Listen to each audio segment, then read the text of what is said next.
Southern Poverty Law Center is lying to us. Hello everybody, my name is Annette Rivers and this is my vlog, American Folk Medicine. My last video is about how ordinary people are more than capable of doing their own fact-checking, and this video is an example of how I fact-checked the Southern Poverty Law Center.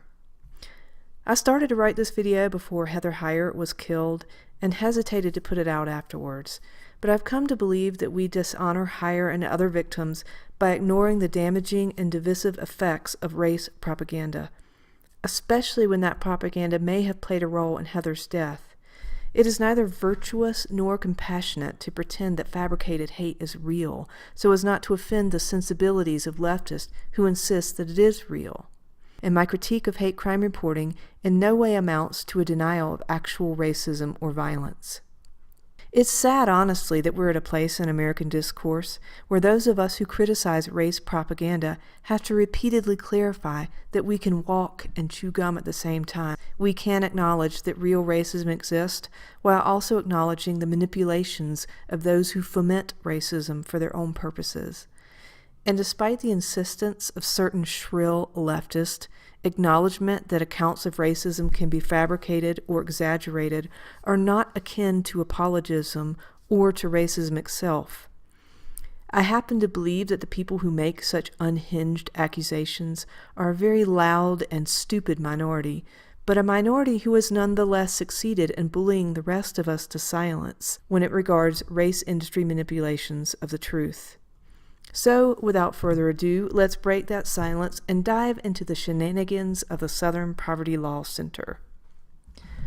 I don't know if y'all remember this, but following Trump's election last year, stories of a surge in hate crimes began to circulate and continue to circulate in mainstream media as evidence that Trump's influence has somehow unleashed a horde of angry racists onto the American public. Multiple mainstream news outlets reported a spike in hate crimes following Trump's election and cited the SPLC as their source. This data has continued to circulate in subsequent news stories and social media feeds whenever it's convenient to portray Trump supporters as inherently racist.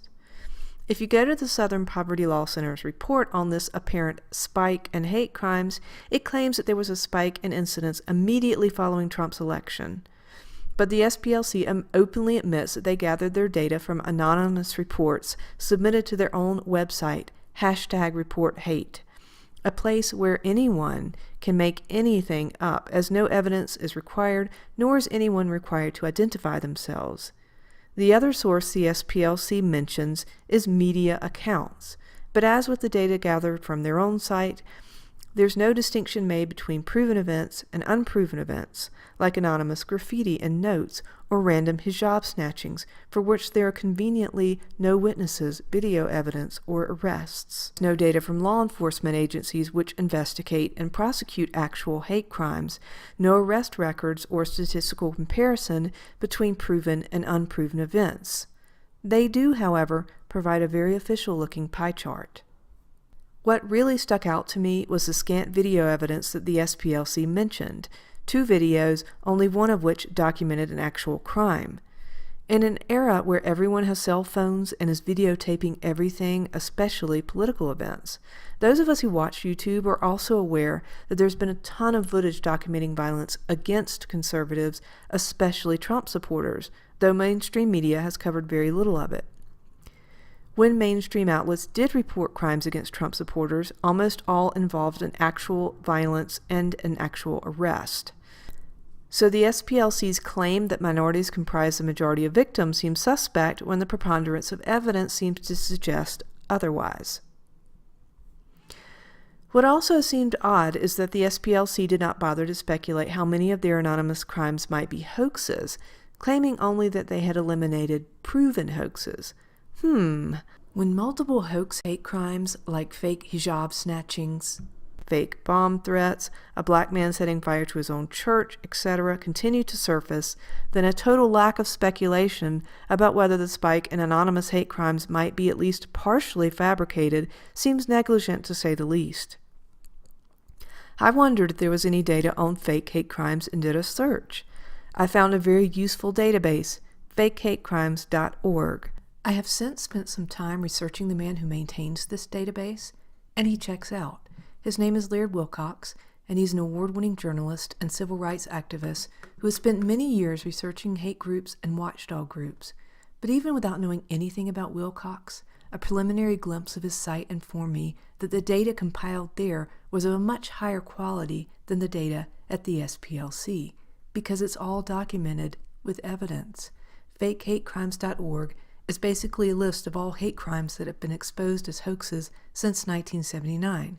It's very current, and each fake crime has a link to the actual news article, usually reported by a local affiliate, as well as a screenshot taken by Wilcox in case the article is later taken down. So visitors can check and confirm every single fake crime reported here. I wondered if there was any statistical correlation between the number of hate crimes to the spike in hate incidents reported by the Southern Poverty Law Center. I clicked on the graphs link at the top of the page. So what you'll see here is that the top graph breaks down hoaxes by the year, and it shows a spike in the year 2016. The graph below it breaks down 2016 by the month.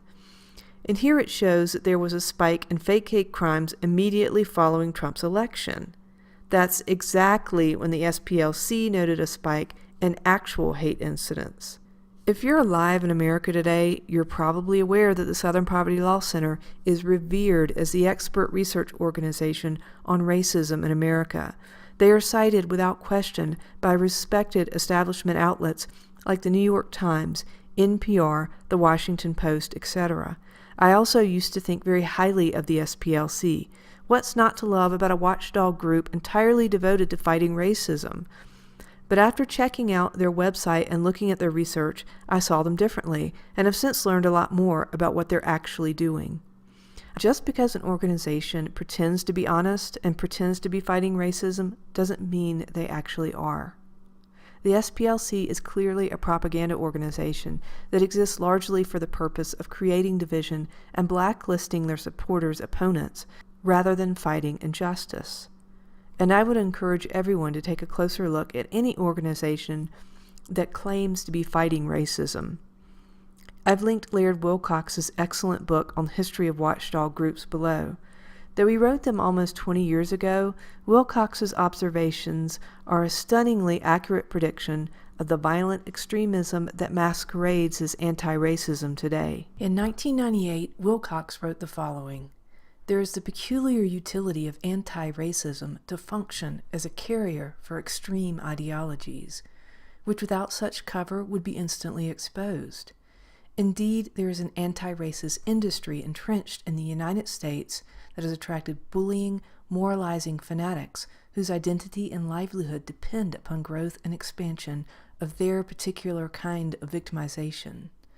Activists with a hidden radical agenda find anti-racist organizations very amenable to manipulation.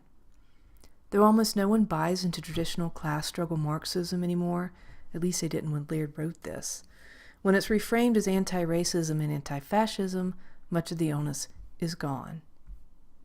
Laird Wilcox, thank you so much for your work. If you'd like to read one of his books, there's a link below, as well as a link to his fake hate crimes database. His books, by the way, are available free by PDF. I've also included some other links about the Southern Poverty Law Center. All right, everyone, if you like this video, please hit like or share. If you'd like to see more videos, please subscribe. Thanks, and have a beautiful day.